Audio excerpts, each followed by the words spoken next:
জাপানে কিছুদিন আগেও ভেন্ডিং মেশিন ছিল লাভজনক ব্যবসা। ২৪ ঘন্টা সেবা আর সহজলভ্যতার কারণে এটি পরিণত হয়েছিল দেশটির জীবনযাত্রার অবিচ্ছেদ্য অংশ হিসেবে। তবে বাড়তে থাকা বিদ্যুৎ ও রক্ষণাবেক্ষণ ব্যয়, নিয়মিত রিফিল এবং শ্রমিক সংকটের জেরে এই ব্যবসার খরচ বেড়ে গেছে। লোকসান কমাতে ধীরে ধীরে মেশিন সংখ্যা কমাচ্ছে অনেক প্রতিষ্ঠান।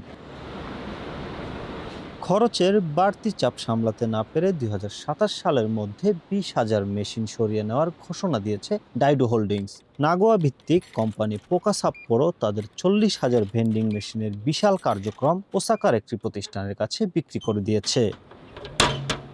ভেন্ডিং মেশিনের প্রতি এই ভোক্তাভিমুখিতার পেছনে পণ্যের দামের পার্থক্য একটি বড় কারণ। সুপারমার্কেট বা ডিসকাউন্ট শপের তুলনায় ভেন্ডিং মেশিনে পানীয়র দাম অনেক ক্ষেত্রে ১০ থেকে ২০% পর্যন্ত বেশি।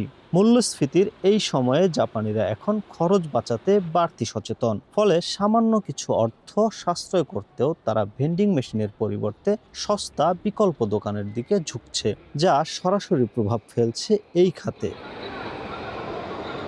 জীবনযাত্রার পরিবর্তনের পাশাপাশি পরিবেশ সচেতনতাও ভেন্ডিং মেশিনের জনপ্রিয়তায় ভাটা ফেলেছে। প্লাস্টিক বর্জন ও নিজস্ব পানির বোতল ব্যবহারের প্রবণতা বাড়ায় বাইরের পানীয় কেনার হার কমছে উল্লেখযোগ্যভাবে। তবে পুরোপুরি হারিয়ে না গেলেও টিকে থাকার লড়াইয়ে এখন বড় পরিবর্তনের মধ্যে দিয়ে যাচ্ছে এই ব্যবসা। হয়তো ভবিষ্যতে কেবল জরুরি এলাকা কিংবা কৌশলগত পয়েন্টগুলোতেই দেখা মিলবে জাপানের এই চিরচেনা ভেন্ডিং মেশিনের।